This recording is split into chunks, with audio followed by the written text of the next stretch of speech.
Young Africans hana imani na bodi. Ni kweli bodi imekosa imani kwa vilabu, ama ni wao tu kutokana na vitu ambavyo pengine wanaviona haviendi sawa, kwa sababu ambayo inapelekea waone bodi kama haipaswi kuendelea kuwepo?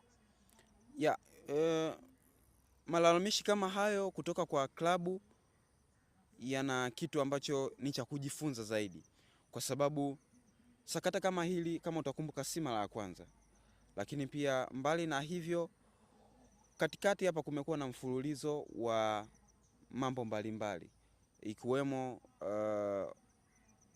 kutokuridhishwa kwa maamuzi katika dimba la katikati. Utakumbuka mchezo dhidi ya Simba dhidi ya Singida Black Stars, uwanja wa KMC Complex, kulikuwa na mauzauza mengi. Kwa hivyo Yanga wanachokifanya ni kutaka mabadiliko. Wanahitaji mabadiliko kwa ajili ya kutengeneza soka bora la Tanzania, kwa sababu hata hao Simba Sports Club kwa mara kadhaa wamekuwa wakionyeshwa kutokuridhishwa na maamuzi ambayo yamekuwa yakifanywa na bodi ya ligi. Mfano mzuri ni Fadlu Davids, wakati anahojiwa na chombo kimoja cha habari, alizungumza kwamba kuna namna ambavyo ratiba haiko sawa.